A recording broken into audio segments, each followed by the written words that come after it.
For April 26, 2013, we talk about the recent Nintendo announcements, XCOM Enemy Unknown, and we ask you what games you keep coming back to. Welcome to the 20th level.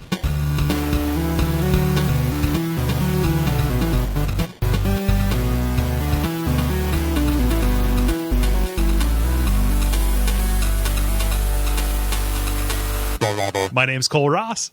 I'm Dennis Furia. I'm David Moneysmith. I'm Ben Merkel. And you're listening to The Level, a podcast for people who love video games.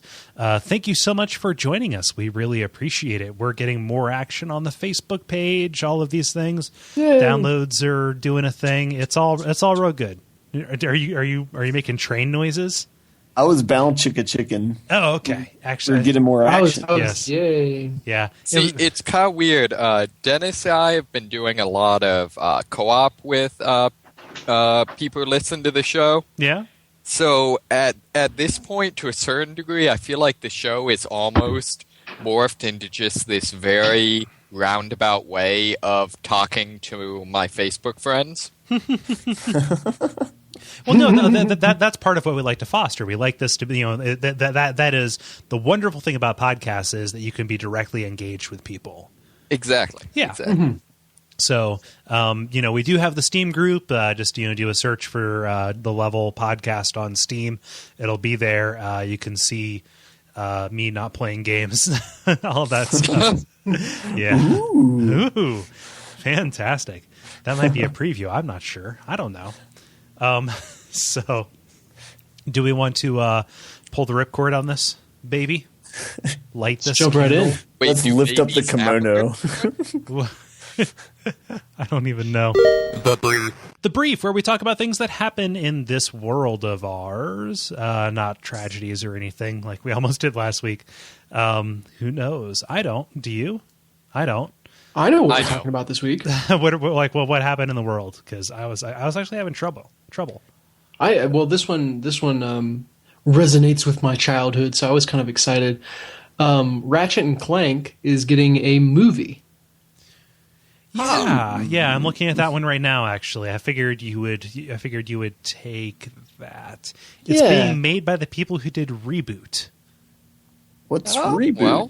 You've never seen Reboot? No. It was a television show that took place inside the world of a computer, but it wasn't Tron. It wasn't like some Jeff Bridges got digitized. Jeff Didges. But no, it was like everybody had like the villain's name was Megabyte and the evil lady was hexadecimal. Yeah.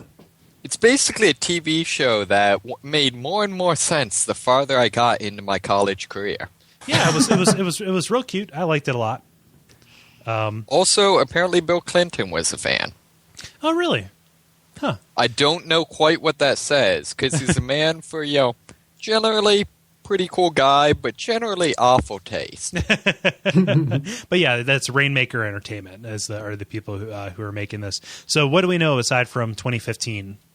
It's got the key voice talent from the games, which is awesome. Yeah, that's good. If it's going to be computer animated, which I don't know how they would do a live action one. Oh God, birthing 1,000 furries. Oh God. Oh. Yeah, but like, what do we know about it?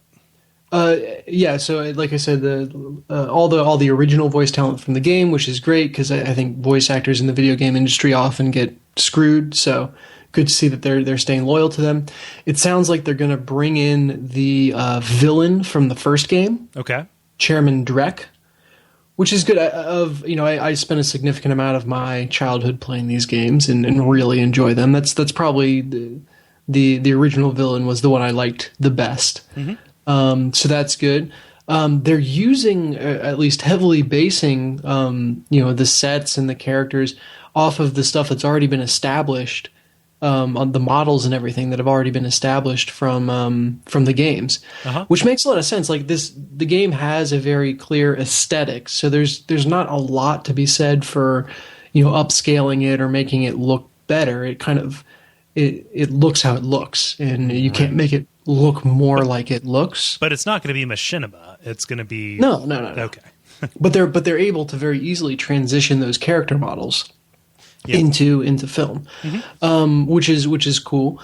And it's coming out in 2015. It's going to kind of focus on. They haven't released a lot about the story. There's going to be something though I'm looking for right now. There's going to be something Ratchet and Clank get involved with. It's like the heroes, the Galactic Rangers. And therein lies my first worry about the film. That the Galactic Rangers are going to be some sort of, quirky ensemble kids Boy Scout troop type thing or something like that to give it appeal for those kiddos. Well, I mean, what do you think the audience is for this film? Kiddos. All right. See, that's hard. I wonder what the demographic that most plays Ratchet and Clank is. Yeah, and I really I want this to be a Shrek. Like if this could be a Shrek, that would just make me overjoyed. And it, if you read the interviews, they say that's kind of what they're shooting for. In fact, I think they say something like appeal to all ages or whatever. I don't know how well they'll execute it. Obviously, it's way too early to make any judgments. However, I have compiled a list of phrases from the interview that give me worry. Okay. This is corporate jargon from the reveal interview that give me pause. Marketing teams. Oh, yeah, trying to establish a franchise or a brand. Strong consumer appeal. Mm-hmm. Immediate market awareness. Immediate. Let's see here. Secondary revenue opportunities. Marketing efforts. Pipeline. Oh God, the pipeline that gets. So like if people who don't, I don't want to reveal too much about what either of us does or anything like that, but it's maybe a little bit known what I do, but that is like we are very much attuned. Yeah, corporate jargon is and the two that gave me the most pause: high quality results at a much lower cost, and shorten the typical development / pre-production phase. Ooh, that is rough. Yeah, this sounds like they're what's a puppy mill but for dreams? The internet? I guess. I suppose. Kickstarter? Yeah, Kickstarter. But yeah. So I love this franchise, and I think it probably would translate better than most games that I've played into a movie. And then, they've said we guarantee that the crazy weapons and stuff are going to be a part of it. But, I just, the amount of corporate jargon that they're using to describe it worries me. Yeah. It's like when, go ahead. How interesting can a weapon be in a movie? It's fun in a game because you get to interact with it, but in a movie, you're watching it, it turns them into chickens. Come on. Granted. Chicken. No, but I think any time they do the whole assurance, fans of this are gonna like it. To me, that's worrisome, because I think what most video game movies and what like comic book movies missed for a long time was that you're not trying to port the story or whatever. You're trying to translate it. Yeah, adaptation, right? Right. You have to look at, don't look at what is this, look at what about this was awesome. Well, the misstep here was that they released something to the public that was obviously meant for investors. This wasn't for fans. This isn't for fans, the things that they're saying. Like, maybe the teaser trailer was, but all of that, yeah. Although if you watch the teaser trailer, there was one line in there that made me laugh really, really hard. Yeah. So, the Ratchet and Clank humor does seem to be intact. It was a little slapstick, a little juvenile for my tastes. Overall, so the Ratchet and Clank humor is intact. Yeah. Which, It's a good. I mean, like just that's always been a spill. So, but even back when I was playing them, like I'm back on PS2, like it felt like what a Looney Tunes game should have been, right? Yeah. So we'll see. Yeah. And what's the superhero fellow? Quark. He's front and center. And he is fairly awesome. So he's actually the one who has the line that made me laugh. If you guys can watch it and tell me which was the line that made me laugh, I'll do something. I don't even know what. Is this like that thing on I forget even where it was. Oh, it was Bonfireside Chat Yes. where we asked people to guess what I was going to reference. That I stopped myself. Yeah. Guess what? Yeah, I can do that. Guess what line from the Ratchet and Clank movie teaser made me laugh the hardest, and I'll give you some on Steam. Yeah, do it on Facebook. Yeah. Yeah. So do you want me to move on to my story? Yes, please. Yeah. So this is kind of like a weird thing because we recorded a weird time of the week. Like, we record on Tuesday and we release on Friday. And last week we recorded even at a weirder time. Not to get too deep baseball here, but we missed the Nintendo Now event. Oh yeah. Yeah. So there was some interesting stuff that was put out there. They kind of brought what appears to be some of their big guns. Such as announcing that there's going to be a new Yoshi's Island game. There's going to be a new Mario Golf game, a new Mario Party, a new Mario and Luigi game, Mario and Luigi Dream Team coming to the 3DS. A bunch of 3DS stuff. Not much for the for the Wii U. The biggest thing that I saw coming out for the Wii U was they're bringing Earthbound to the Wii U Virtual Console. Which, if you're looking to draw hardcore people to that and give it some kind of appeal, that is a good way to do it. Yeah. Isn't that another one of those games that was never going to be remade? Yeah. So I'm wondering how they worked out the licensing stuff. Like, I can only imagine that they went back in and took out those songs and those kind of things. That or the Blues Brothers are like, we're getting residuals from what? Yeah. What is this thing? I don't even know. But it is Nintendo. Maybe they just sent ninjas. Oh, huh. Nintendo has ninjas, right? I think so. Maybe they're bringing the Legend of Zelda Oracle of Ages and the Oracle of Seasons to the 3DS eShop. They're like that virtual console there. But the biggest one, the one that I'm really excited about, and the one that looks most promising, is the Legend of Zelda: Link to the Past sequel that is coming to the 3DS this holiday. Ooh, interesting. Yeah, so top down, very much like the previous, very much like that game. It's a sequel to. Yeah. No, it looks real neat. I have a very high opinion of Link to the Past, as I believe a lot of people do, rightfully so. I'm going to issue forth the controversial opinion that it is a good game. So the titles kind of run together. Which one was that? That was the one for SNES, where you wake up in your uncle's cabin and you go to the castle. Okay, I was about to say, where his father dies? Yeah, and he gives you the sword. The one with the Dark World and the rabbits. Yes. Yeah. So that's a good one. There are very few bad Zelda games, but that is what many would consider to be the good one. It doesn't have the cell shaded Zelda Wind Waker kind of look. It's got kind of its own thing. It looks very much like a 3D-ified version of the Link design on that. It's more of a top down kind of thing. It looks real good. That is literally all I'm going to continue to say, because otherwise I will rant or rave or be like, oh. So is this going to be an immediate purchase for you then? I think so. Yeah. I mean, who knows?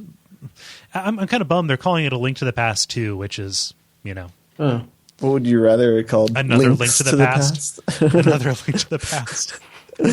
Yeah. Wait. Did you really just say a Links to the Past? I was just going to say Links to the Past. Yeah, Links to the Past. Okay. Which I would accept. Link to the Future. Ooh.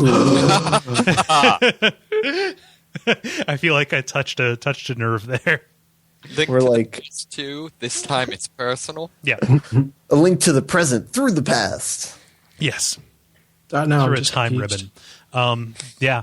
So it's yep. I'm excited. I'm excited about all of that. I don't know, but it could be. It's been a while since I've liked a modern Zelda game, so who knows? Did you play Twilight Princess? I lost interest, which I would qualify as not liking it. It's not actively disliking it. It's just that maybe I didn't give it enough of a chance. I don't know. I know that you love it. I'm not gonna slag on something you would profess to like. You can slag on it. No, I don't even know why I'm saying slag. Why is that my verb? Have you been playing I wasn't going Borderlands? to call you on it, but now that you've brought it up, yeah. I think it's British slang. I think that it's like you say slag off, you strumpet. Oi. Slag off, you strumpet. My contribution to this conversation. Oi. Oi. So yeah, Tough. Nintendo. I feel like it was good. I mean, they're really putting their weight behind the 3DS, which may or may not be the right move. They're probably saving. They're probably saving their big stuff on the Wii U for E3. I forget. Do they attend E3? I don't even know. They do. Oh my god, they do. Okay. Typically. Why Typically they do. bother? Yeah. Why bother? No, but that's where more mainstream media will be paying attention. This Nintendo Now, I believe, is what that's called. God, I hope that's what it's called. Nintendo Now generally is for enthusiast press, and that makes sense given that they announced a couple of Zelda games and Earthbound and Mario and Luigi, none of which have kind of the broad appeal of something that they would. Or the broader appeal is something they would bring out on the Wii U to try and move some units, try and push some plastic, fellas. You got to get out there. You got to always be closing you. Got to push their Wii's on someone. Yeah. Wow. Jeez. I don't know. See, if I feel like that. the thing that would worry me about the Wii U. I was looking today at all the games that were released this week. Looking for reviews, and like 12 games on the PS3, 12 games on Xbox. Like 10 Steam games, and then there were like 2 Nintendo games. Yeah, but like it's a weird time for them. Usually their big pushes are in the late spring, early summer. So like June is really active for them. They generally don't put stuff out around this time of year. Also, they're nowhere near as bad as the PS Vita. I'm feeling really vindicated that I didn't buy a PS Vita. Yeah. The price drop that never happened. Yeah, I looked at it today because there something was on their virtual console or whatever. I was like, we'll see. It's probably dropped to like $150. So, but no, it's still up there. Like the base model on Amazon is still $300.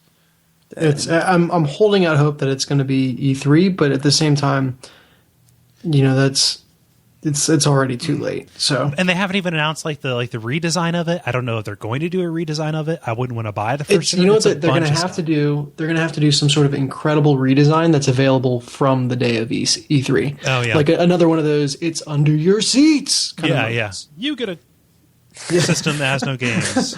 Yeah, Have Oprah announce it. Yeah, exactly. Use all the budget that you would have used to develop games for it on getting Oprah to appear. Yeah. But then you have to pay taxes on it, and it like really is upsetting, and it's going to have a media blowback. It'll be Taxes on Oprah? No. That was the thing when she gave out all those Pontiac Cars. Yeah, when she gave out all those Pontiac G6s, people were like, "Oh my god, this is going to change my life. I need to blah blah blah." But you had to pay tax on the value of that, and a Pontiac G6. Yeah. XYZ. That's paying a couple of G's out of pocket for an ostensibly free car. That is something else. Well, and that's like a near 50% tax, right? I don't know. Like the tax on my car, I don't know. People will be able to triangulate what I paid for my car. It's not nearly 50%. I don't think. Like on I thought though. I thought like high value gifts were considered the same as like winning the lottery, which my understanding is like some very, very high tax rate. Yeah, I never saw that. I think at worst it would be treated as income. Oh God, this is a video game podcast. Stop it! The Level, the podcast about Oprah. Let's talk about our taxes, guys. How did you guys file this year? You have an actuary and an engineer. So anyway, that was which one was? Oh, okay. Yeah. So. That's Nintendo Now. I'm excited about some of the stuff that I saw. I really want to play Oracle of Ages and Oracle of Seasons again. I like those games a lot. Yeah. Save it for the multiplayer. Oh, yeah. That's there we go. So who else has a story? I do. Go for it. Right. But it involves a word that I can't pronounce, so we'll try and get this done. So amblyopia.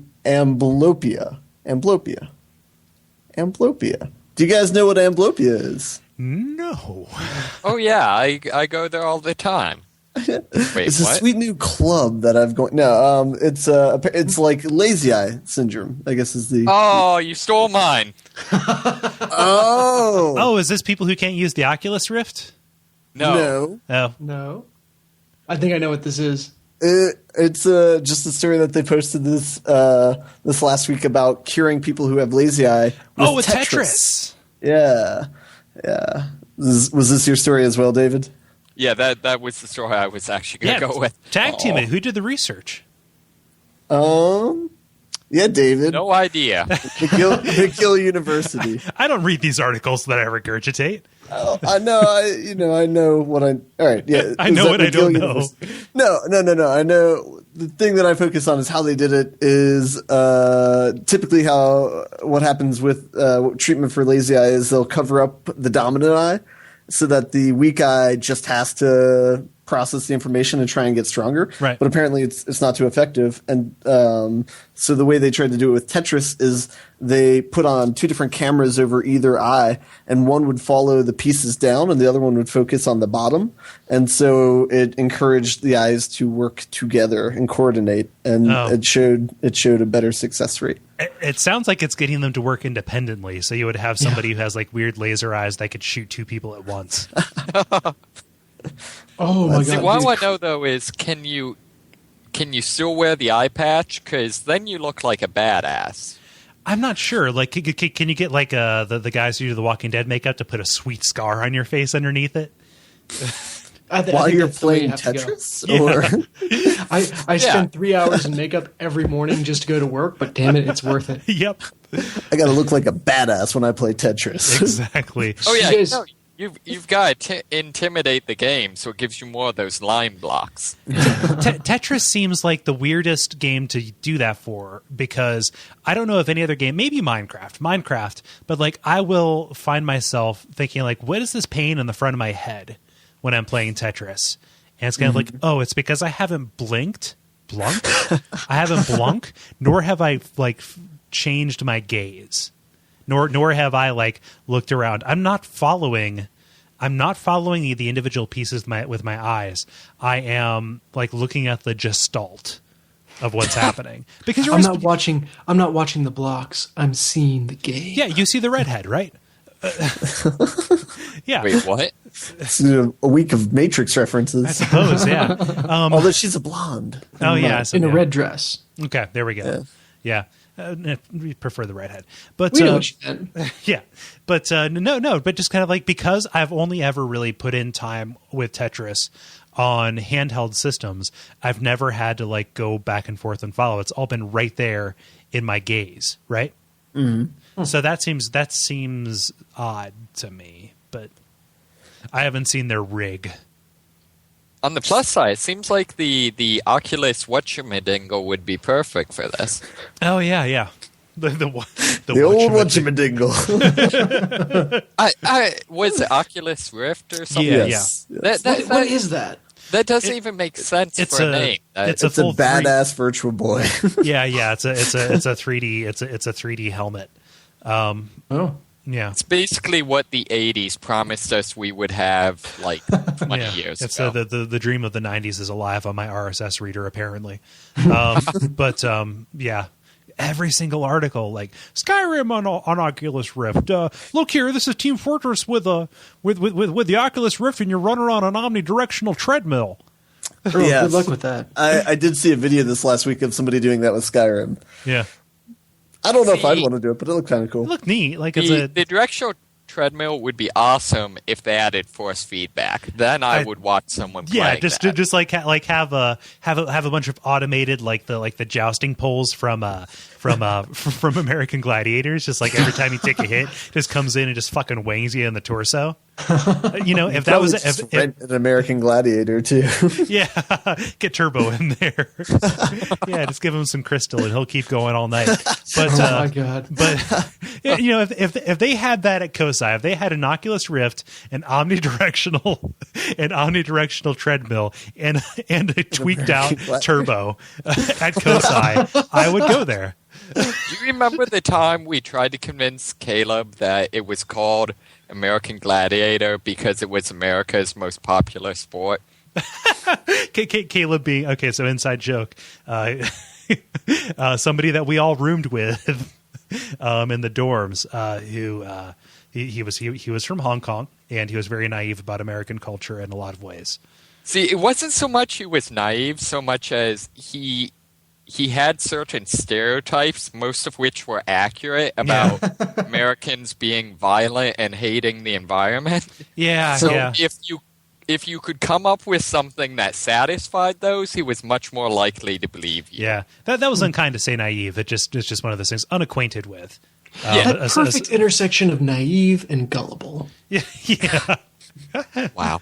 Yeah, I don't know if I feel comfortable with that characterization. Man, Tetris is like there's a lot of purpose to that. Like I always break this out, but people use Tetris, or some studies have been done that show that Tetris, and specifically the Tetris effect, are really effective at helping people with PTSD. Yeah. Huh. Really? Yep. I'd like why the Tetris effect? I mean, isn't that just you become really good at like packing your car? Yeah, no, like PTSD. You visualize it. Yeah, PTSD is like you're kind of like reliving the events over and over, and right, you're focused. It's an obsession. Just with this event happening, and anything that resembles it, brings that back up. However, if you short circuit that visual pattern finding thing, this is incredibly misinformed. So don't just go like look on Google Scholar or something to find this paper. but like in a pop science kind of way, it definitely makes sense. Which is you replace one kind of recurring pattern of obsession with another, and it kind of like knocks it out and replaces it. I'd like to do a comparison with Dr. Mario and see which one's better. Yeah, Dr. Mario I feel is a lot more stressful. I love Dr. Mario. Yeah, Dr. Mario is real good. It's not kind to colorblind people though. That's the only problem. I suppose that's true. Yeah. So those are the two stories. Do we want to grind it up? The grind. Time for the grind, where we talk about the games that we have been playing, the Vidya games, as it were. As you, I don't even know. I'm out of energy tonight, folks. I am so sorry. This is no. tragically obvious. Vidya games is good. Let's go with Vidya games. Yes. Well, that's Hank Hill. I'm just saying things like Hank Hill says them now. Wow. When Kole is really tired, he becomes Hank Hill. Sorry, I think I just spit take. Spit took. You spit Blunk. So spit blunking aside, does anybody want to volunteer to go first? I can go. Go, do it. Because I only got a short little ditty. I've been playing Spec Ops: The Line, which I think I talked about last week. That maybe I don't know if I had started it last week. You introed it. You hadn't quite dove into it. You haven't quite dunked into it. I hadn't spit blunked into it yet. So. But I spit blunked it all this last week. Spit blunked it so right. Yeah, and it is now beaten. Okay. So I beat it, but I believe we're doing a spoiler cast of it in the near future, so I will refrain from talking about the finer points of it. Yes. So that we can combine this, right? We can tag team on generals. Yeah, sure. Yeah. So my weekend was hijacked here this past, so I wasn't able to make as much progress in it as I would have preferred to.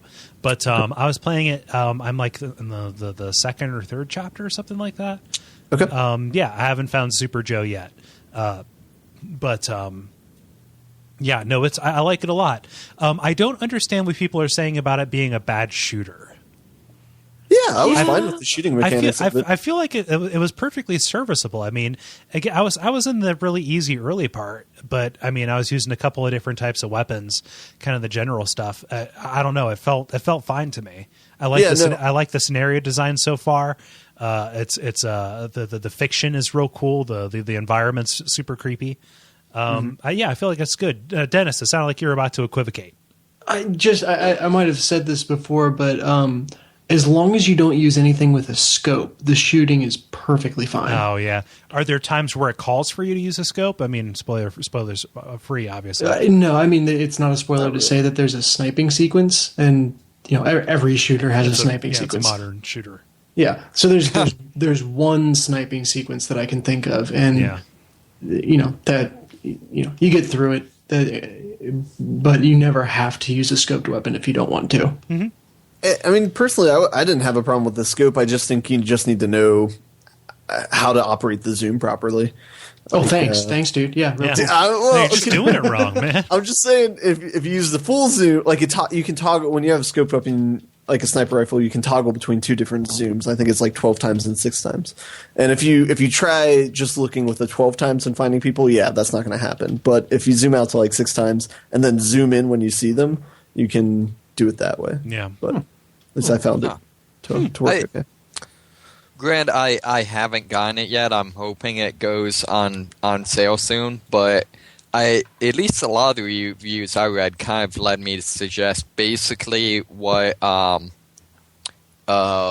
when people were saying the shooting wasn't good, that was code word for I really like Call of Duty. That could be, yeah. I had no complaints with the shooting mechanics of it. I thought it was fine. And even to go against that, one mechanic I thought that was really nice is if you like headshot a person, it slows down time briefly, which kind of serves two purposes. One, to be like, I just headshotted somebody, if you're into that. Or if that's your kind of thing. But it also kind of rewards you saying, okay, since you got a skill shot, you have a little bit of time to yourself that you can plan the next person to shoot at. So you can pick your next target. Exactly. So it gives you a little bit of a breather. So I thought it had a nice like dual purpose. So I mean, so I thought it was, the mechanics of it were fine as far as shooting. Also serves the purpose of saying, look at what you just did. Yeah. Draws attention to it. Depending upon your perspective. Yeah. But that's for the spoiler cast. I like the banter. Just it's generic. Like we're troops and we're doing a thing. Kind of banter. But you're not very familiar in your third chapter. What's this? I'm sorry. You both talked over each other. Go ahead, Ben. I was just making a joke with the banter. I said there's a lot of whistling as they walk around. Yeah. I was going to say just. You said you're still fairly early in the game. The banter gets better as the game goes on. Oh, cool. Yeah. I also like the use of music, like hearing Deep Purple's "Hush" on the stereo as you're like fighting your way through a crashed airliner. Pretty cool. I like that song a lot, so that was a good pick. Mm-hmm. Yeah. So I don't know. It's real good. I just really hijacked this from you, Ben. But I'm so glad upset you guys with like you, it. Yeah. It's so obviously I'm coming at it from somebody who's early in the game, so I can comment on generals without spoiling them. So that's why I feel better.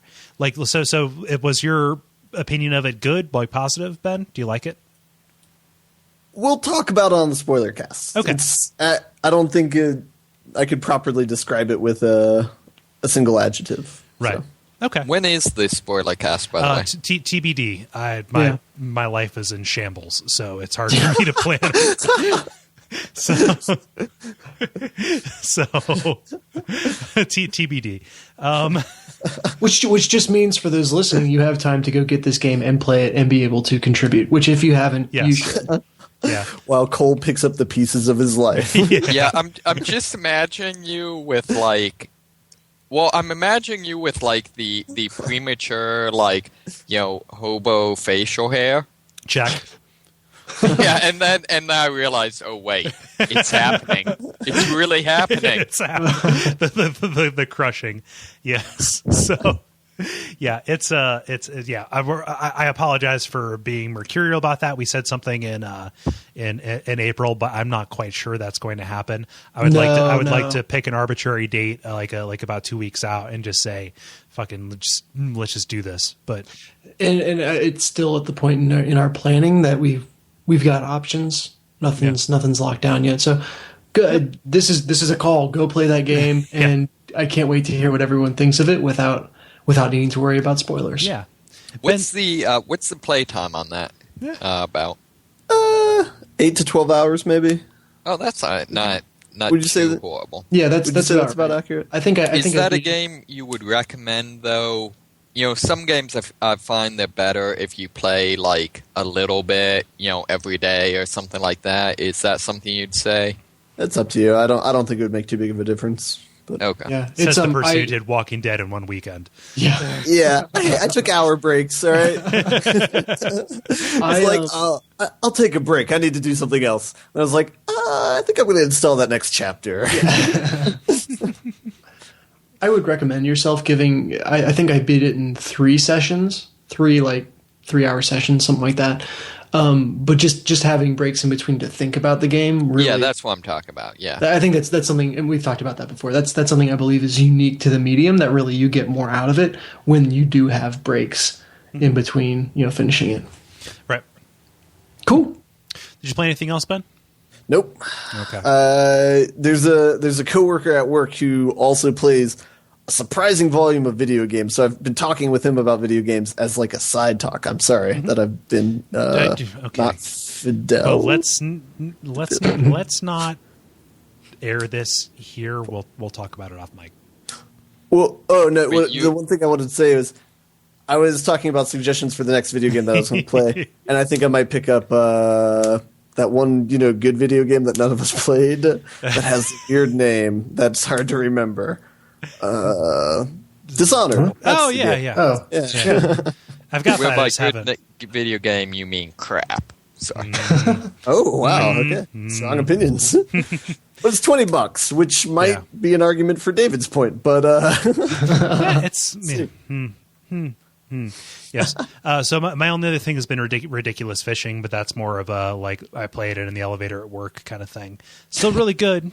I'm digging their philosophy on content, which is we'll put everything in the game, and not hide that from you. Yeah. So who else wants to talk about a thing? I can go. Yep.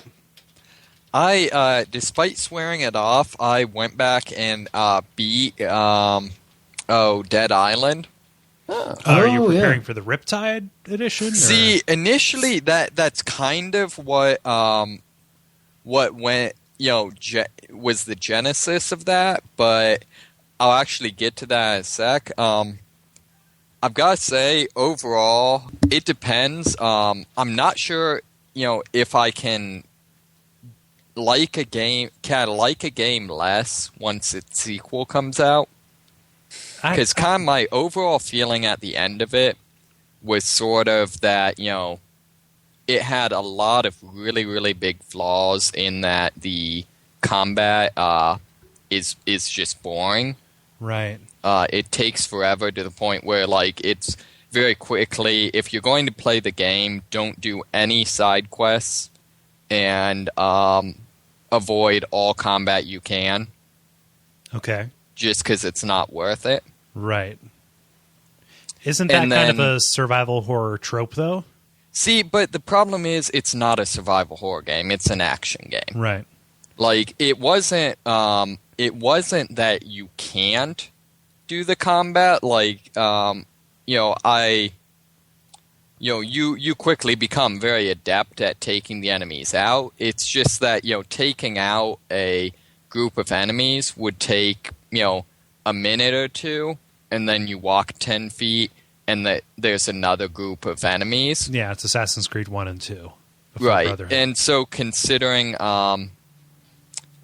how far you walk in the game, that quickly becomes the game just really drags. Right. So, Gotcha. so how does the sequel diminish your opinion of the existing thing? Well, and I guess what is kind of my feeling was I looked at, they had a lot of really good elements in it, but they also had some really bad elements, and I sort of felt like, okay, maybe, this is the first game in the series. I think it's a relatively inexperienced developer. Maybe, kind of, we've discussed in the past, often the second game in a series is much better than the first. Right.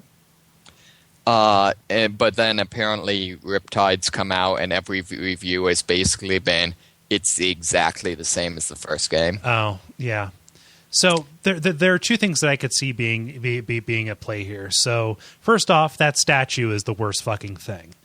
What statue? It was a pre-order bonus or something. It is a woman's torso, but with her arms and head removed. It's like a bust, which is kind of like, check out the sexy lady with boobs, and it's got like a And not like the Roman statue, it broke off at some point. This was like, no, this is supposed to be just gory. like gnaw it off. So like, here is this Bundy-esque like statue, this trophy of previous conquest. Just kind of like, it's gross. Secondly, joke aside, I like to think that there's compartmentalization, and a bad sequel, doesn't necessarily make the original thing worse. I don't like Wayne's World less because Wayne's World 2 was a massive disappointment, especially because it had Christopher Walken in it, and you would have expected that to be a better thing. Oh no, Christopher Walken. Okay, Rob Lowe was in the first Wayne's World. Yes. Has to be your bowl. Okay. No. So it's yeah. So I don't like Wayne's World 1 less because Wayne's World 2 kind of blew. See, How dare you take Wayne Stock's best? I can't even make a joke for this. Okay. But I liked Wayne's World 2. yeah. And like Wayne's World 2 has its moments, but I could see like maybe having watched Wayne's World 2 or played Dead Island Riptide. I'm going to go with Wayne's World. And if you saw the holes in that, and if you went back and watched the first one, and you brought that same baggage back to the first one, then it would diminish your enjoyment of it. Like it would feel worse because you knew it was a problem. I guess I would compare it more to what I'm saying is, I would compare it more to like what M. Night Shyamalan movies, where it's like, the first, say like The Sixth Sense. Granted, I don't think that's the first one he made, but I watch it and it's like, okay, this is a neat movie. It's got some good ideas. There's some rough parts. The whole like random plot twist thing's kind of weird, stuff like that. The thing the movie's built around. Right. But you see like, okay, it's kind of quirky, but yeah, it works. But then when he makes like 5 more movies that are the exact same thing, you can look back at the first one and realize, oh, that wasn't someone doing some things right and some things wrong. That was someone that's what they happened to do, and they did some things right by mistake.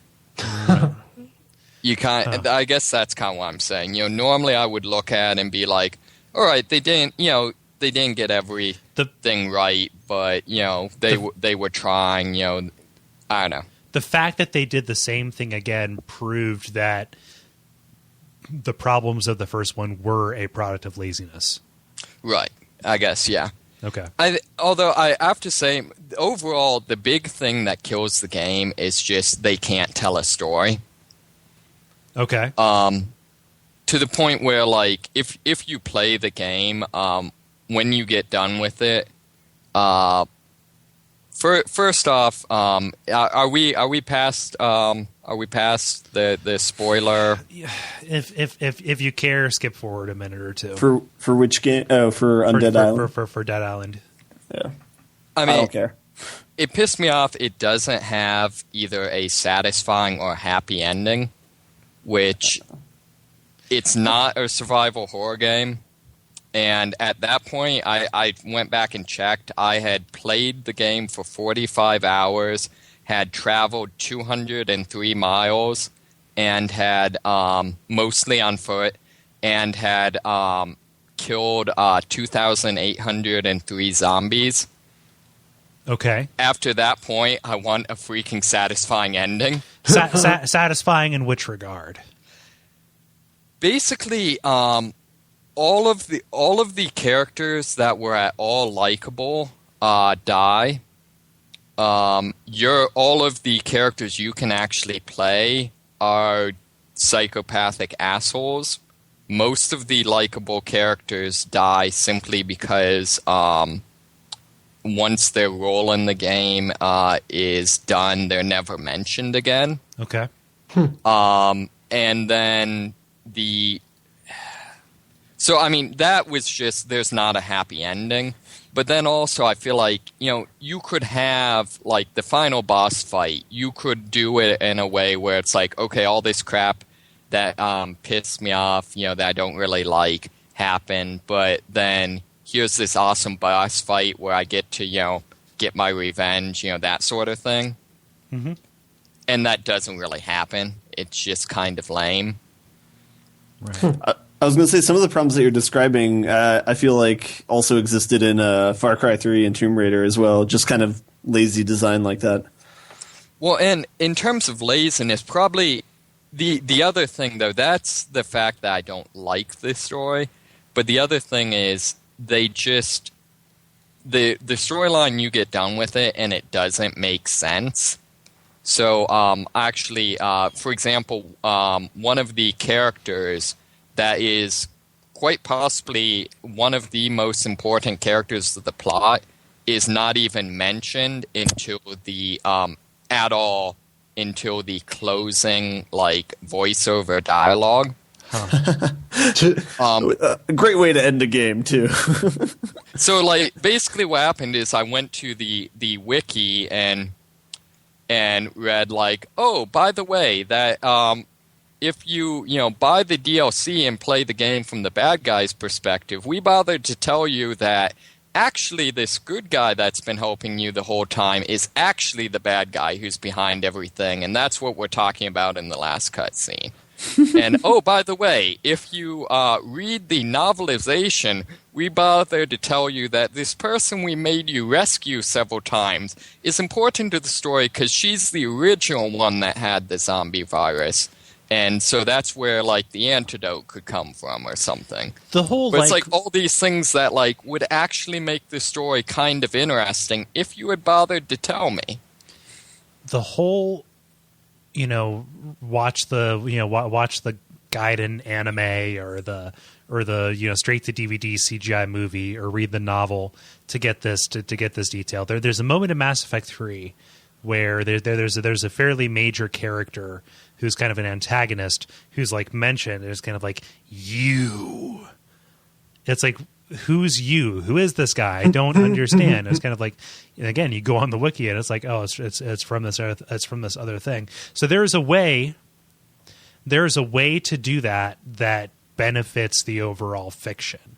Right. Like, I haven't read the Mass Effect books just to keep my examples consistent. However, at least the first two Mass Effect novels, like, really dive deep on Captain Anderson and kind of his role in the Alliance Navy. Right.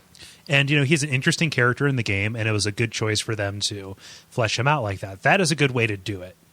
The bad way to do it is what you're saying. Not so much the stories in the DLC. Well, that's anything with DLC is a little bit of a hairy discussion. But where's this? I don't know. It seems like if you take something that should be apparent in the primary thing and then offload it to this other thing, you're kind of robbing Peter to pay Paul. Am I using that idiom right? Maybe Yes. It becomes merchandising and thus inherently inhibits my enjoyment. Yeah. Well, it's not. I don't know, and I feel like the other thing is, if there had been storyline in the game other than that, it might have been tolerable. Well, like of what I played, it was like the story events were mostly like, oh gosh, we had a group go out looking for boats, but they got trapped. Go get them. Like it didn't seem like something that was conducive to narrative. So it's a little bit weird to hear this being issued as a complaint. See, I guess my issue though is the fact that I love you go to my Netflix account and it's all action movies. I liked both Expendables movies. I liked the second and third Matrix movie. I'm not saying I'm not someone that at all cares about good storyline. The problem was that there was no storyline. Does that imply that you don't like the first Matrix? Oh no, I also like the first one, but that's not noteworthy. I mean that one actually had plot. Right. Okay. So, but it's just the fact that there is no storyline. So, for example, when I say none of the compelling character, likable characters survive, what I mean is all those people that they send you out to rescue, you're basically theoretically spending the game, trying to get help, stuff like that, and then you get to the game and just decide to leave.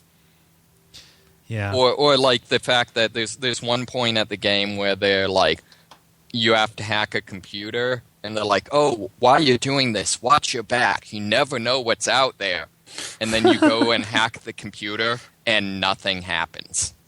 Right. Well, it's just you need some story. You don't need a good story, but you do need some story. But here's the question. I don't know why I'm not really being that much of an apologist for the game. I'm mostly seeking to define the terms. So one of my favorite kind of thoughts on video game story, it was Justin McElroy on the Joystick podcast way back, kind of saying all of video, one of the main purposes that video game story serves is, do I know what I need to do next, and do I know why I need to care about doing that?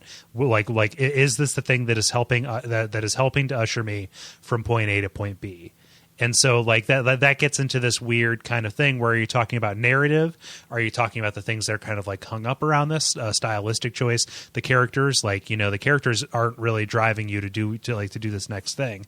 So it becomes either, Dead Space, where it's the story is you're going around trying to keep this ship afloat.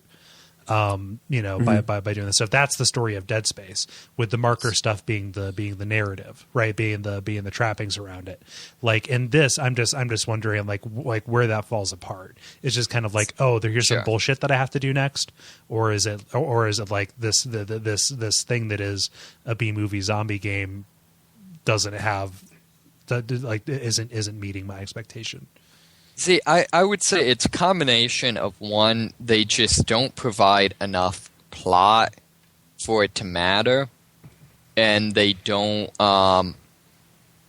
there's nothing I care about. I don't care about why this stuff happens or anything like that. Yeah. And then also, though, you can make a game, Left 4 Dead has very little real plot, but a lot of atmosphere, a lot of storytelling, I guess. Yeah.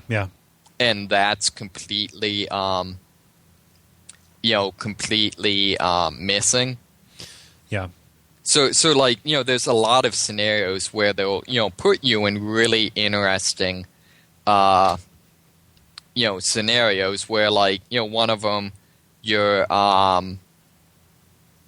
going through the old resort hotel, and you're going through the kitchens and the meat lockers, and there's all this, it's cold, so there's all this steam and sides of beef, and then nothing creepy happens.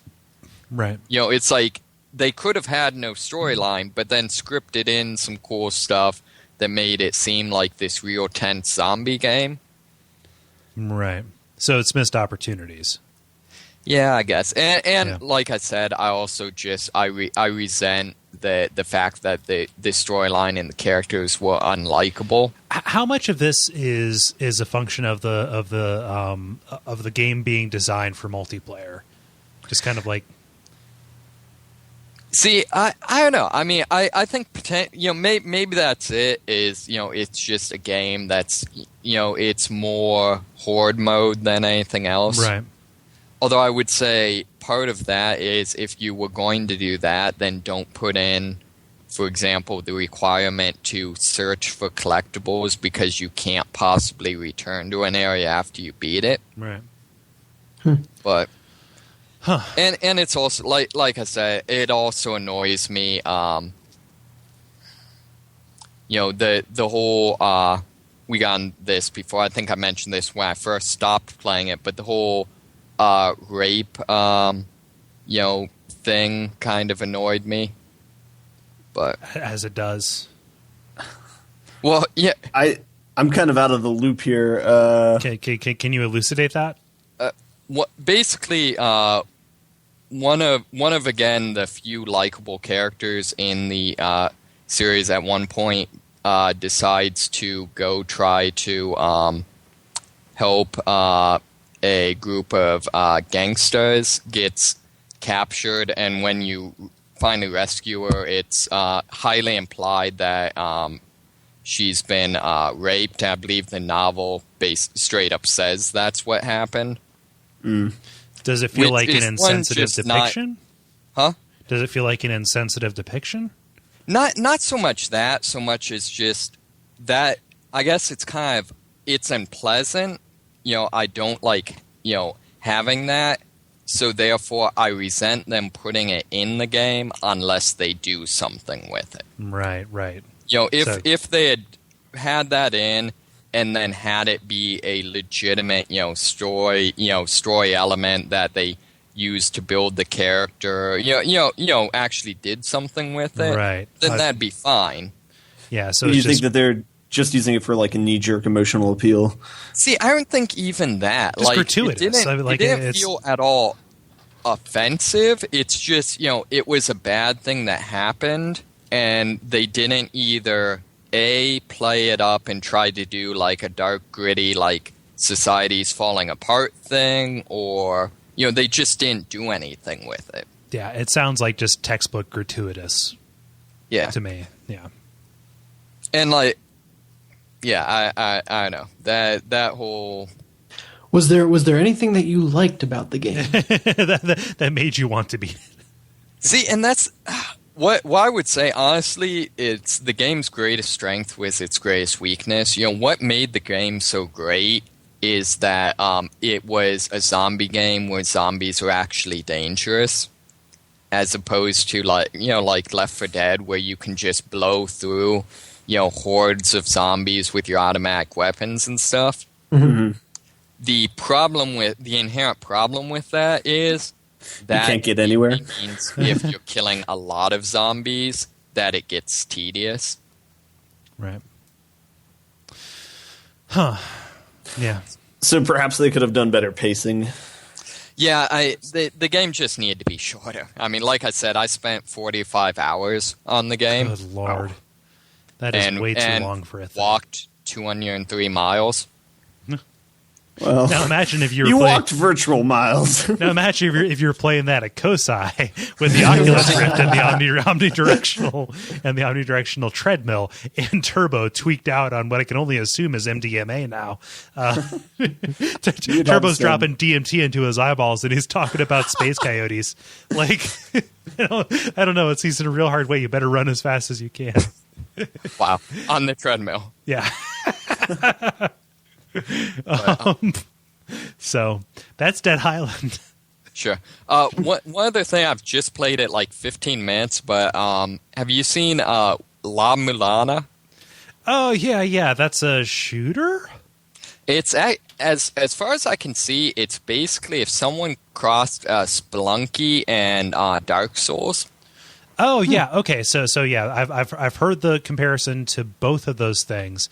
It's one of those things where you read the name of it so much that you kind of think you know about it, but I've never actually looked at it. So this was put out on Steam, I believe. What was it? Yeah, it just came out on Steam. Apparently, it was kind of very similar to the Cave Story thing, where it was initially like a one man, a small team indie game.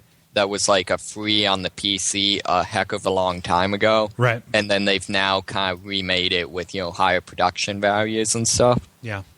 Yeah, that's pretty much exactly what happened to Cave Story and also Spelunky. Yeah. So, so far, I don't know. Seems pretty good. It's got some interesting sense of humor so far. Just the one thing that's weird is the jumping in it. It's if you're moving and jumping, and it affects you just the way you'd expect. But if you are just staying still and jump, you can't hook the jump until you're at the top of the jump. Oh, it's Castlevania rules to a certain extent. See, I guess, I wasn't, it's not the way Castlevania is, like, on the Game Boy Advance, but my understanding is maybe that's the way Castlevania, like, worked back in the day. Yeah, 1, 2, and 3, it had different jump physics. It wasn't like Mario where you could just move left and right however you want. Right. And my understanding, from what I read, is that this game is, in addition to just being apparently a really good game, it's kind of a love story to like that era of gaming. Right. I'm down with that. Yeah, I need to actually like do some more research on it because, again, like I said, you see and hear a bunch of stuff about it, but you don't actually know it. I always pictured it as like a, like a shooter, like a top-down Ikaruga or an R-type kind of thing. Yeah. The beginner's guide video / trailer is worth seeing just to hear like the horrifying, like high-pitched computerized like Japanese jabbering explaining how to play the game. So. Neat. Yeah, so I'm gonna check that out as soon as I get an opportunity. Yeah, it seems like it's apparently a game that's just known for incredibly hard puzzles, so it should be right up your alley. Oh yeah, I'm down. That is a thing that I'm about in most regards. Hey Kole. Yeah. What's it all about? What? Nothing. Like what's best in life? No. Did I miss something? Did I? No. This is going to bother me. We try to ask the big questions here tonight. I guess. That's going to be our next multiplayer. What's it all about? What's all this, Ned?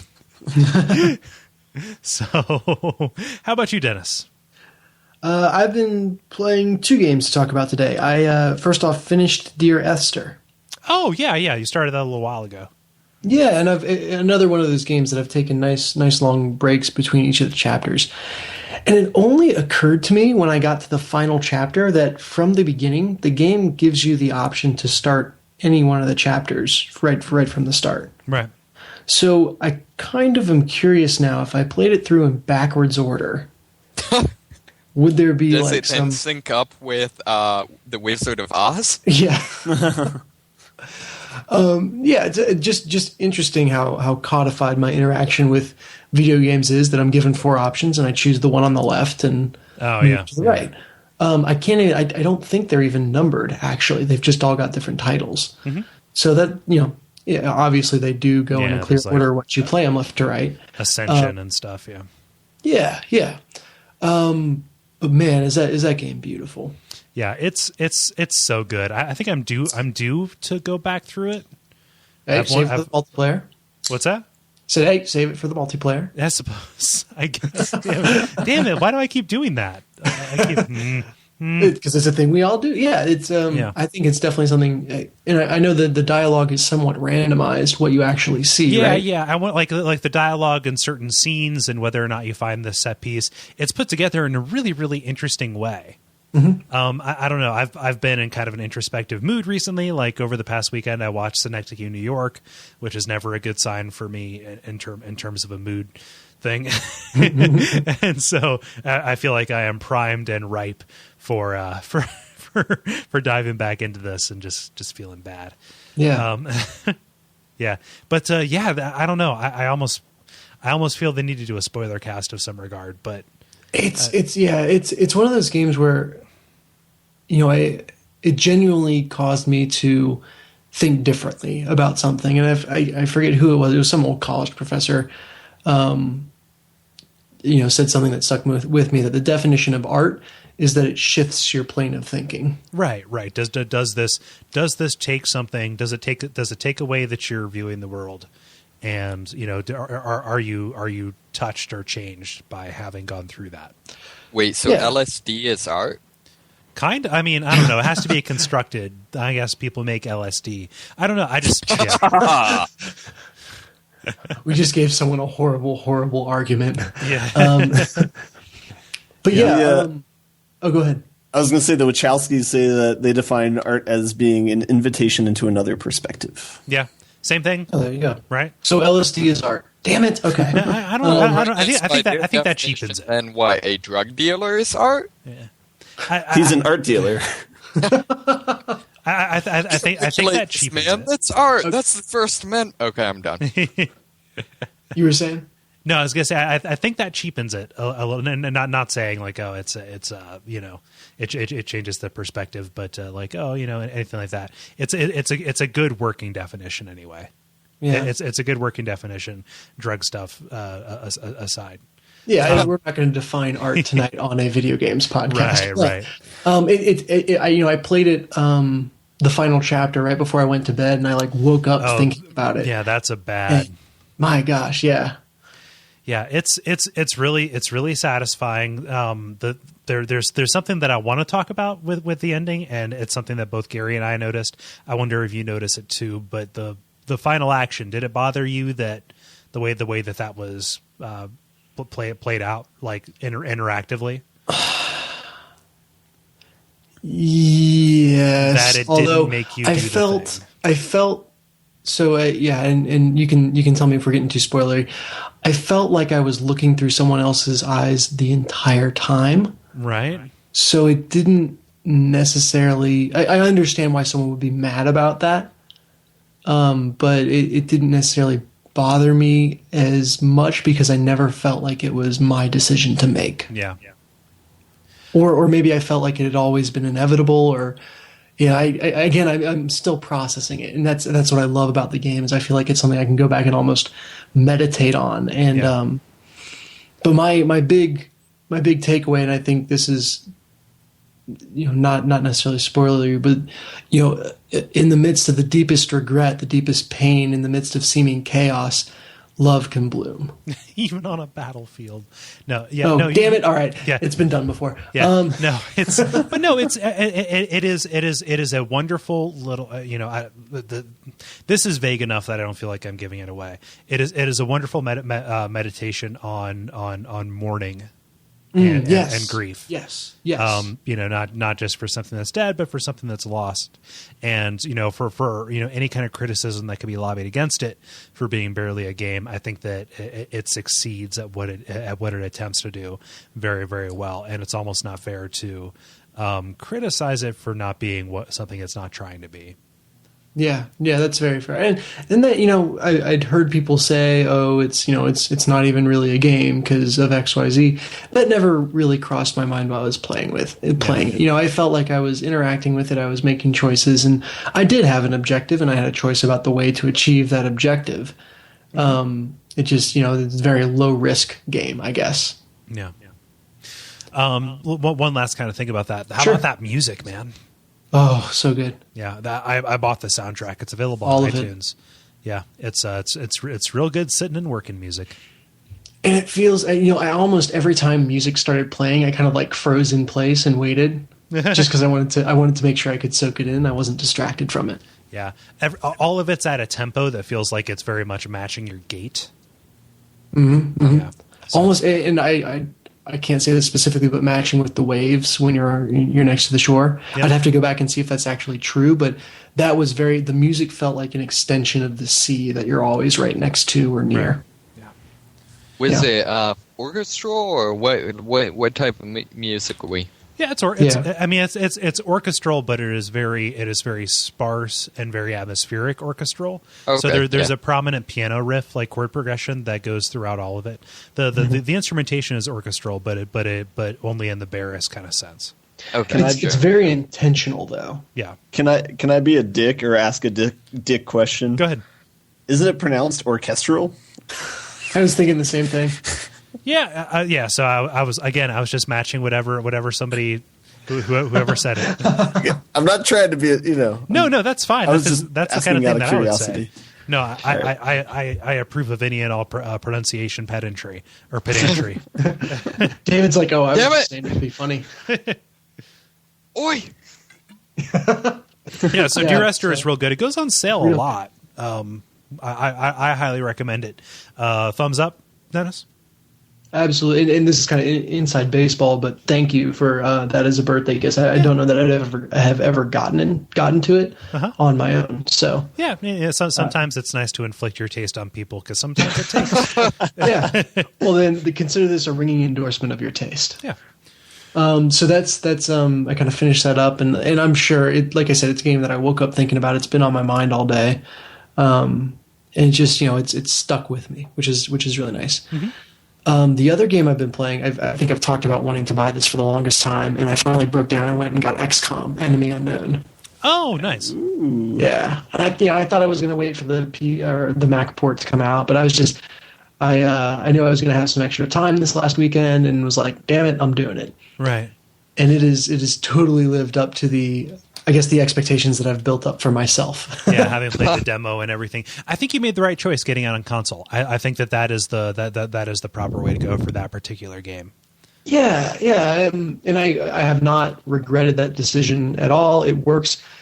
It's for all of its really, really cool window dressing. It's at its heart a grid-based strategy game. Mm-hmm.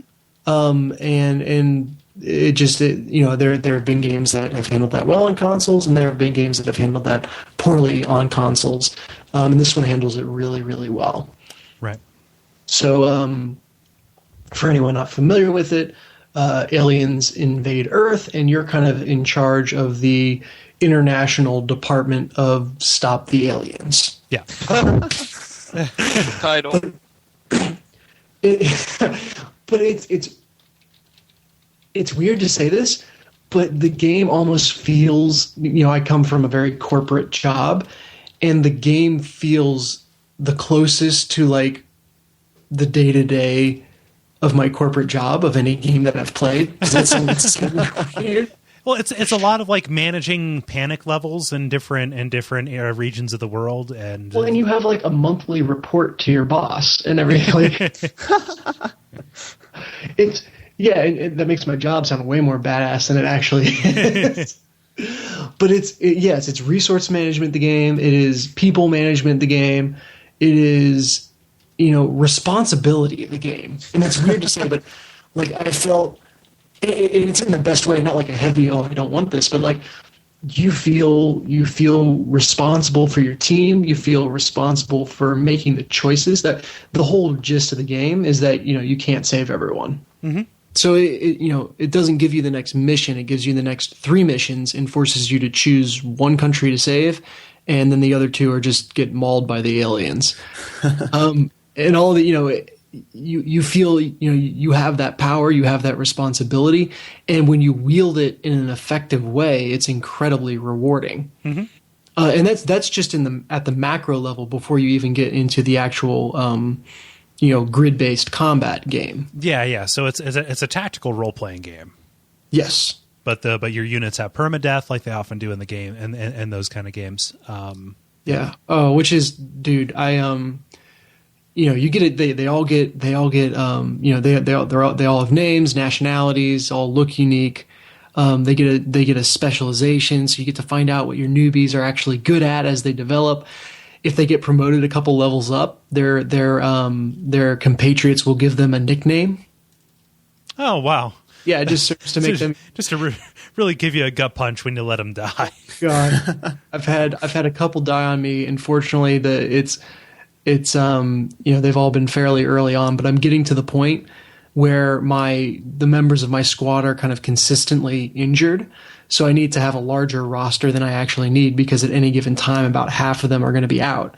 And it's just like they're out for more and more days, and the injuries are getting more severe. And it's like, I know that in the next couple of missions, I'm going to start losing good people that I've... We lost good men out there. Yeah. Sir, they were all good You men. call in some red shirts. Yeah.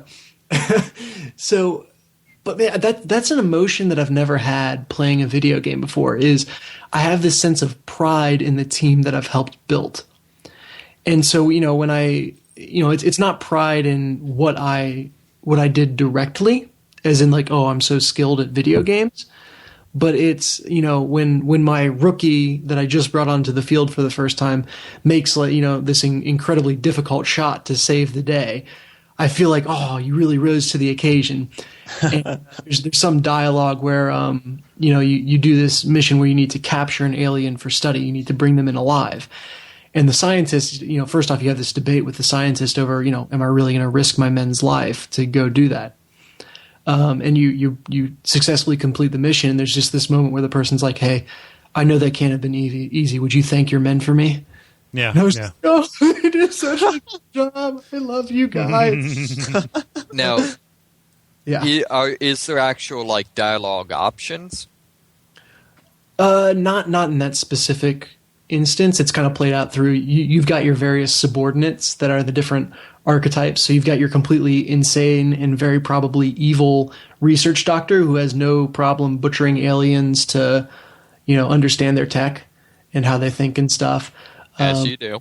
You've got your engineer who's like kind of, you can tell he's probably a little bit not like a hippie pacifist, but he really doesn't enjoy the fact that he's helping you engineer all these Weapons of death. Weapons of death. I was trying No to engineer would ever feel that way. Yeah. Completely unrealistic. We're all bloodthirsty. And then you've got your kind of second in command, or he's kind of the lead officer, whatever, who's very much about the men and stuff like that. So it's this great balance of characters who kind of play out these moral dilemmas for you. But then there's the less stated kind of moral dilemmas of, since the game has started, I've felt this proclivity towards protecting the U.S. Even when that's not necessarily in my best strategic interests, just because I'm from there. Right. That sort of just, there's a lot of stuff that isn't directly stated in the game about the choices you're going to have to make as a leader and the stuff you face, but it's in there, and it just really, really cool to experience that. Right. And the grid-based combat so far has been very satisfying. Generally, it's a strategy game. It's not supposed to be about skill, other than kind of mental thinking processes, I guess. And generally, if I kind of see my way to a strategy, I can execute it. Let's put it on this. Menthol Processes is my funk band. I like it. Count it. Okay. Continuing. Yeah, but I mean, generally, if I have a plan, I can execute it and not feel like I got caught up on a technicality of the way the system is built. Generally, if something is a good strategic idea, it will shine through. Yeah. And the couple of times where I've gotten my ass handed to me, I can kind of stop and think, okay, here's where that was strategically wrong, not here's how I didn't abuse the specific systems of the game correctly. Mm-hmm. So yeah, I've very much enjoyed it. Neat. So you are in the process of playing it. Have you beaten it? No, I have not beaten it. I have no idea how long the campaign is. I've kind of reached what feels like my first big story mission. Okay. Which is weird. Like I've probably put 8 hours into it, maybe. Right. And it feels like I finally identified what could be an alien base that has some significance. Because to this, I've just like random abductions and aliens causing chaos, and that's given me enough trouble. So now, and that's actually something the game does really well. So, the game to this point has just been dealing with the chaos. Mm-hmm. It only felt like I'd gotten my feet under me, and I was starting to get a squad that I felt really good about. Yeah. Now all of a sudden, I have to. They simultaneously introduce this additional objective where I need to find a way to go on the attack, and at the same time introduced a whole new enemy class that is way tougher than everything I've seen before, meaning that my team is significantly more injured than before. So it does a great job of the second, handing you a new situation, the second you feel like you've gotten that under control, throwing you back into chaos. You wrestle control back, it throws you back into chaos. And it's this great cycle of, everything just goes wrong at the perfectly wrong moment, and you have to deal with it. Mm-hmm. So, yeah, it's a lot of fun. Yeah, no, it sounds great. Which country did you build your base in? I built it in Europe, specifically in Germany. And I think that's because the bonus that I got at the start was the most attractive. I'm trying to remember what that was.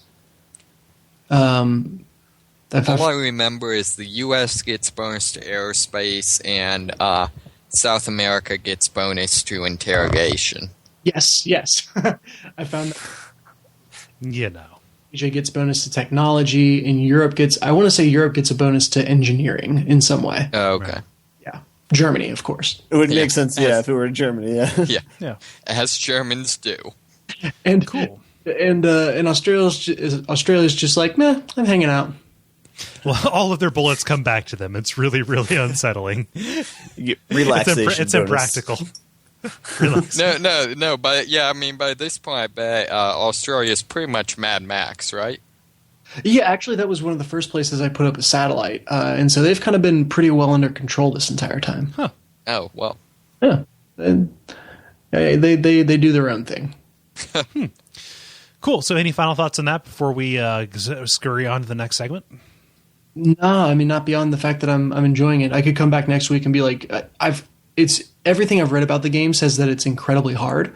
I'm playing it on the quote unquote normal difficulty, and haven't had too much trouble. I've had people die on me. I've had stuff go wrong, but nothing catastrophically so. Right. So I'm again. I feel like I'm just now getting to the first main story plot point of the game, so I don't know how much of that is just I haven't gotten into the meat of it yet. So we'll see. Huh. Cool. Multiplayer? Yeah. Multiplayer. All right, so it's time for the multiplayer, which is where we ask you a thing and then we read that answer. This week's question was, is there a game that you regularly come back to and play, or and replay rather, and why? Yeah. So let's jump right in there. What does Jala say? So some of these are a little long, so we can hit high points. Let's go with you, Ben. I have to open that up. Oh, okay. Being prepared. While you do that. Okay. I got it. Shining Force, Jala says. Or do we ever get confirmation on whether it's pronounced Jala or Hala? It's Jala. I was. It's not Hala, although I like that. I was reprimanded by her in a YouTube video where it's Jala. Okay. Jala says Shining Force 3 because I love the story and characters. Unfortunately, this game was released as 3 separate titles, which could be played individually or in sequence with the same data influencing the later installments. And only one of those games ever made it to the US version of the Sega Saturn, near the end of its production life here. Right. Dragon Force, also a Sega Saturn game, for similar reasons. Yeah. We got a lot here. Yeah. So we'll do the cliff notes of this. Yeah. The original Legend of Zelda. It's a nice choice. Mm-hmm. Lunar, the Silver Sea. Silver Star. Excuse me, I cannot read. Somewhat sensitive about that. Castlevania Symphony of the Night. Azure Dreams, Digimon Card Battle, Pokemon Red, Blue, Yellow, and Stadium, because they are all ridiculously addictive. Oh man, I had forgotten about Pokemon Stadium. Yeah, man, that was the jam back in the day. Yeah. And lastly, any Elder Scrolls title, because they sap away life of anyone who plays them. I can agree with that. Yeah. Also saps away self-esteem for me. Ben, you can just tell people that you hadn't played it, right? Yeah, maybe I'll do that. Okay. No, Pokemon Stadium, that one's kind of weird because I remember getting it and playing it just because I wanted to see Pokemon in 3D, and there weren't a lot of opportunities to do that. Yeah. Yeah. Wait, what other opportunities were there? Pokemon Snap. Pokemon dude. Snap is so good. It's such a good game. That was a good game. Yeah. Stay tuned, fellas. Yeah, but so yeah, no, that is a long list of a lot of very good games. Yeah, like I said, how do you play anything new? So that's a full roster. It's easy if you try. Not playing anything new. David, what does Robert say? Robert, excuse me. Robert Noakes says, now Castlevania Symphony of the Night. I play it through once or twice a year growing up. Growing up, I didn't have much money or games during the SNES days. I constantly cycled through Super Metroid / Legend of Zelda. Link to the Past. Yeah. Yeah. Yes. Link to the Past and Super Mario World. Right, that's the Trinity right there, I think. Yeah. I feel like a theme here, though, is that Metroidvania games are just infinitely replayable. Yeah, they definitely seem to be getting a lot of play. However, it's both of the same one. It's the same. It's the same one that they're talking about. I forget, was Symphony of the Night the first one with the albino pretty boy guy? With Alucard? No, I believe he was playable before, but okay, yeah, it was the first one where he was an albino pretty boy. Okay, yeah. Yeah. That one was very good. Yeah, a lot of classics on here. I mean, you see, it makes sense that you're going to go back and replay them. Right. Yeah. Oh yeah. Should we be doing ours actually? Yeah, we can take a break to do ours. Yeah, I'll just do mine real quick. It's not going to surprise anybody. I go back and I replay survival horror games a lot. So Silent Hill. I was on a pretty good cycle there where I was replaying the entire Silent Hill series every year. But that kind of fell off. Have you ever considered there might be a reason why you have trouble sleeping? I like those games a lot. I like those. I'll also do Resident Evil from time to time. You know, Chrono Cross is one that I dip back into. Like all of these are games I like found at a specific time in my life, right? So, yeah. Very All good. right, are we just going in sequence? Yeah, Yes? let's do one more of ours, and then we can do another one of theirs. Sure. I really don't tend to do much in terms of going back and playing. I mean, generally speaking, once I play it, I've kind of sucked the nectar from it, and I need to go vampire something else. What about World of Warcraft?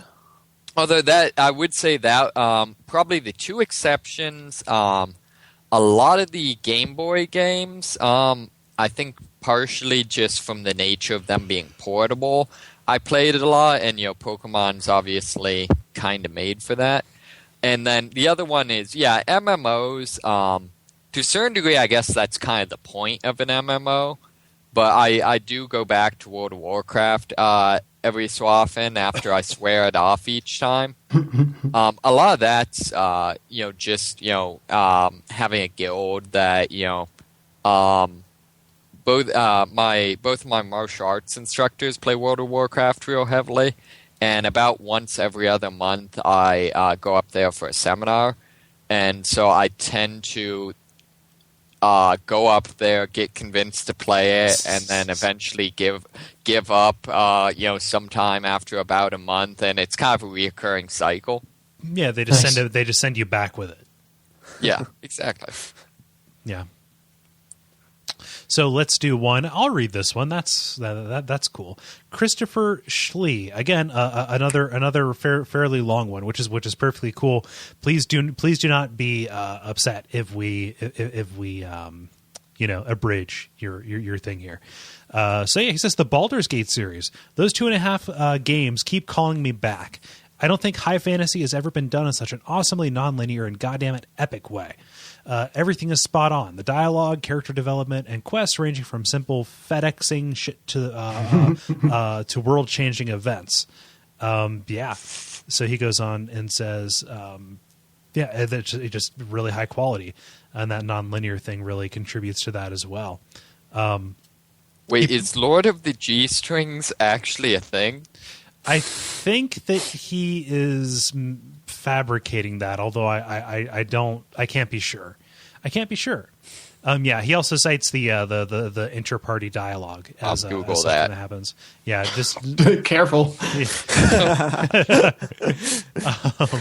He mentions Arcanum. It's pretty much in the same kind of realm. It's Infinity Engine-esque, kind of in the same in the same breath as Fallout and Planescape Torment. It's kind of the forgotten Infinity Engine game. And then he finally says, really quick, Sam and Max hit the road. I've pretty much played that game probably once a year since it came out.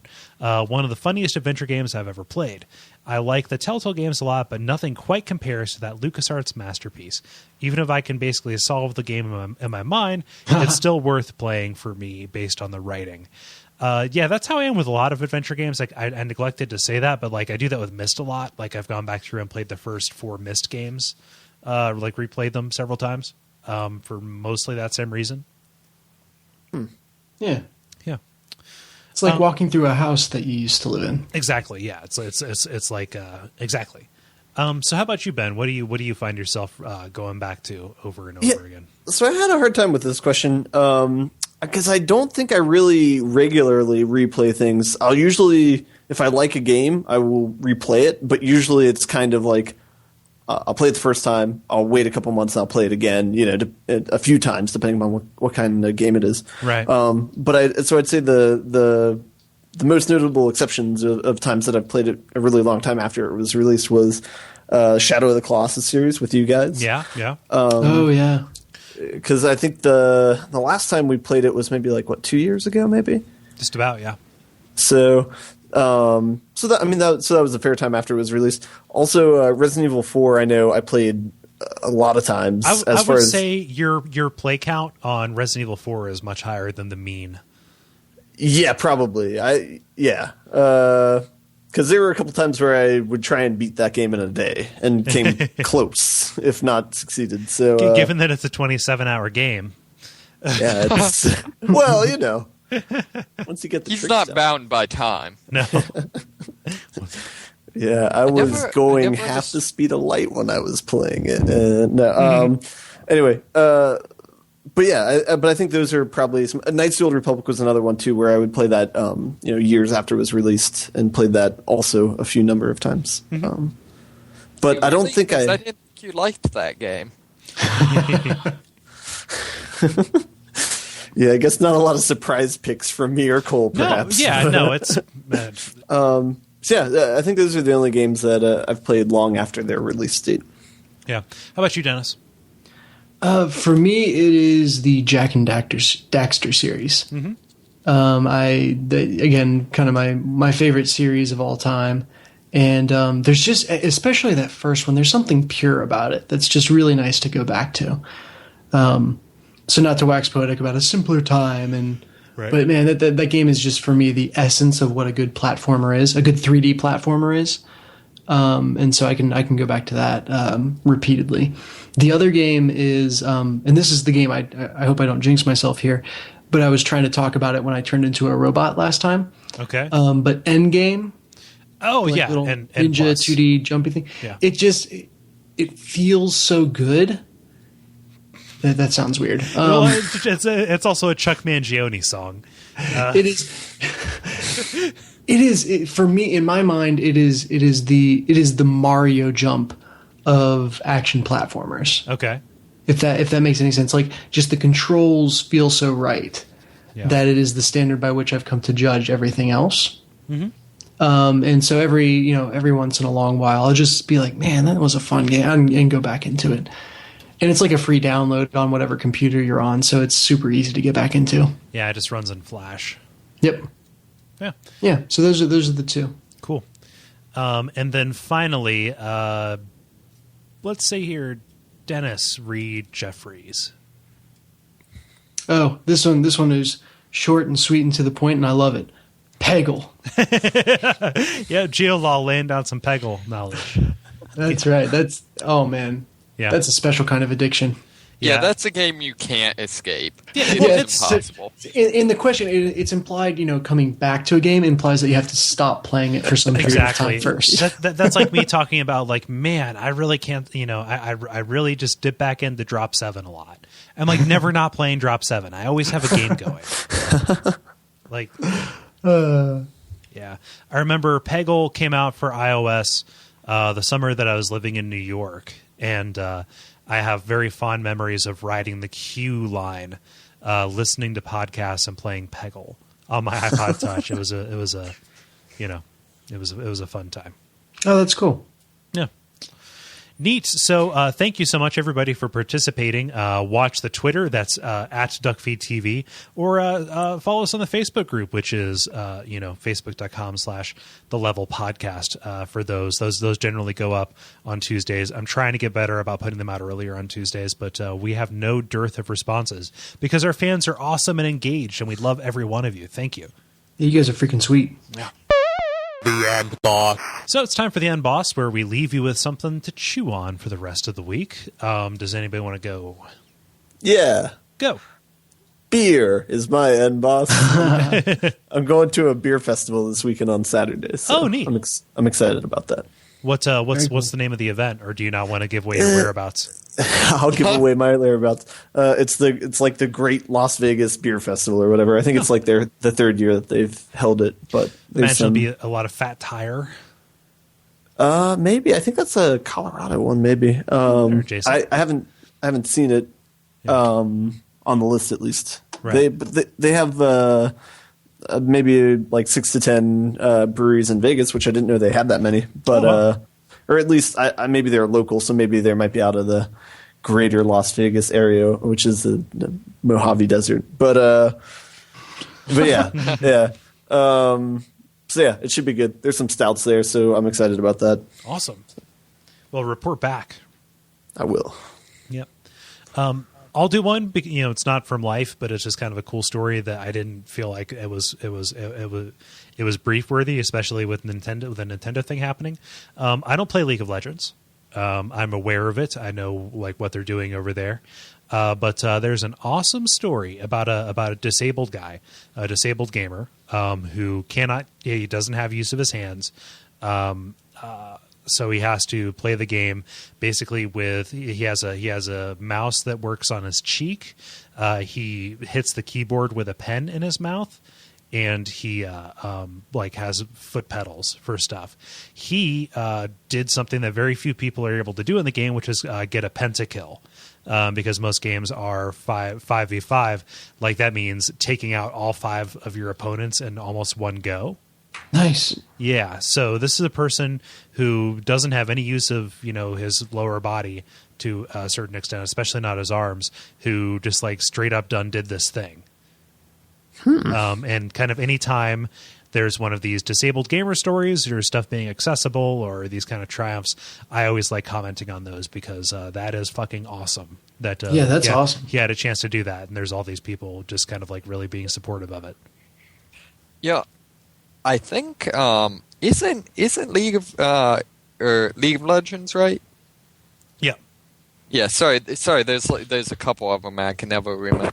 Isn't that one of them that like records every game and you can pull it up? I wonder if you could pull up the actual. Yeah. I'm sure number. I'm sure that it is. I mean, I know that there are like they're pretty much running that stuff all the time. There are like places where you can go, and I'm sure that this was actually captured on Twitch too. There's a video on the Polygon article that kind of shows this happening. It kind of shows what he's doing with his face and mouth, what he's doing with his feet. So nice. Yep. So good on you, Mr. Character Name. Yep. Who wants to go next? I've got one. Okay. This is about a reunion that has been, probably 15 years in the making. I went through my Star Wars phase, like I'm sure every child in America did, and rented some random Star Wars flight sim from the library that I played and absolutely loved. And it wasn't an X-Wing game. And was it wasn't a TIE Fighter game? It was not a TIE Fighter game. Was it X-Wing versus TIE Fighter? We're running out of options here. But no, like it had like a really in-depth story, and it was way more simmy. I don't know if that's the right way to say it. Than your typical like arcade fighter game. Like one of the missions was like working for the family business and going out and rearranging cargo in your space fields. Yeah. Was And it X-Wing Alliance? Yeah, I was going to say, are you Yes. sure it was an X-Wing game? Yeah, X-Wing Alliance. I don't. Well, sorry. If I think about a traditional X-Wing game, they're very, very arcadey. No. Like those were like X-Wing was pretty simmy too. Like you had it came with a joystick. Yeah, Huh. or was best played with a joystick, and there was a lot of like shield management and power system management. Yeah, and that's what I remembered about the game, and that in the story, and I remember that you fought Boba Fett and the Slave too at one point. Mm-hmm. Although I'm pretty sure that happens in most Star Wars fighting games. Well, yeah, that's just so awesome. Such as Masters of Terra Kasai. I'm sorry, what? You said Star Wars fighting games, and there actually was a Star Wars fighting game called Masters of Terra Kasai. No, what, like a legit fighting game? Yeah, it was awful. It was the worst. It was thing. awful, despite being heavily drawing on the greatest martial art ever made. But sorry. No, but anyway, so it's just like for 15 years, I've tried to remember the name of that game and never been motivated enough to seriously try to figure it out. And finally, was bothering me this weekend, and I just posted on Yahoo Answers, and say what you will about Yahoo Answers, but they get you answers on random knowledge stuff really quickly. So I'm in the process of trying to figure out if that is available, and may relive my days playing that game, and we'll see how it holds up. See, I've wanted to do TIE Fighter for Watch Out for Fireballs for a very, very long time. Oh, yeah? But like, there's no place to get those things. Oh, that's sad. No place legally. No place legally, but I like to fucking buy shit. If I'm gonna, I don't know. Let me give you my money. I have $15 to give you for just like even the barest port of TIE Fighter. Put it up on GOG, put it up on Steam. I don't care. Also, this too. I mean, this is one that I always wanted to play, but never had a chance to. Dennis, It's good. 10-year-old me thought it was good. So it is really good. It is good. So right. So yeah, that's my end boss. How about you, David? I've got actually a completely trivial one. After my angst with Dead Island, I was thinking about just other storylines in other random games, and something hit me that I guess had never occurred to me at the time. In Resident Evil 4, how the heck do they capture the president's daughter? Like, is that ever explained? They use Las Plagas on one of the security guards. I don't know. I mean, that just makes very little sense. Maybe it was like Taken, where she wanted to go follow U2 throughout Europe, and they just got her when she got to the airport. Yeah. All right. Girls love U2. So I've heard. I don't know. I have no answer for that. I'm sure it's in a wiki somewhere. So I don't know that's just been bothering me all week. So The credit. that was the 20th level. 20, you guys, a whole 20. The big 2-0. The big 2-0. Next week we can drink. wait, what? You're underage, David. Yes, we all are. We're all underage here. No. Okay, so in 2004, Ashley was kidnapped by Jack Krauser, a mercenary working for Osmund Sadler of Los Illuminados, while coming back home from her college in Massachusetts. She is taken to a remote village in Spain, where she is apparently held ransom by Los Illuminados. Okay. Makes sense. That still seems semi. He did some really implausible stuff. I think that kidnapping actually is one of the most implausible thing. No, it's fine. I'm just... I didn't want to leave that unresolved. So anyway, just going to leave that there for you, because I would drive our audience mad, and they would have no idea how to do the things that we're going to tell them to do, which is leave us a rating or review on iTunes. You can subscribe to us there. That really helps. Tell a friend, please. You can like us on Facebook. That's facebook.com/The Level Podcast. I know I promised t-shirts. Those are going to be up soon. We're still working out like a distribution kind of thing. I don't want them to be too terribly expensive, but just the way that these things work out, it's going to be a little bit more than you're used to paying for a shirt. So I apologize for that sincerely. It's just one of those weird things. I would like to have that out there as an option, but I would understand if you bulk at the price that's going to be up there. Yeah, if you'd like to support the network financially, you can go to Duckfeed.tv/tipjar, buy whatever you're going to buy on Amazon. We get a little kickback from that, and that helps cover things like the blog hosting, hosting the bandwidth for the show. It covers pretty much most of the expenses for the network, for which we are incredibly grateful. Mm-hmm. Is there anything I'm missing, fellas? I think that about does it. Cool. We'd love to see some iTunes reviews. That makes us happy. It's been a minute since we've had them. I check them obsessively. So yeah, it'd be very nice to see that thing if you do that. So for Twitter sign-offs, my name's Kole Ross. That's at Kole Ross on Twitter. I'm Dennis Furia at DFuria. I'm David Moneysmith at Moneysmith777. I'm Ben Merkel at Merkelizer. Cool. And don't get spit blunk. You just got spit blunked. That's spit blunked.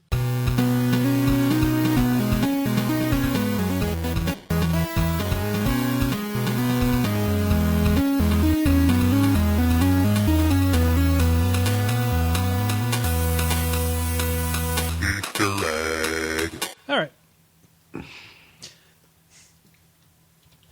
My name's Kole. Don't burp. Don't burp when I'm about to do a thing. Sorry, dude. That's fine. Do a thing.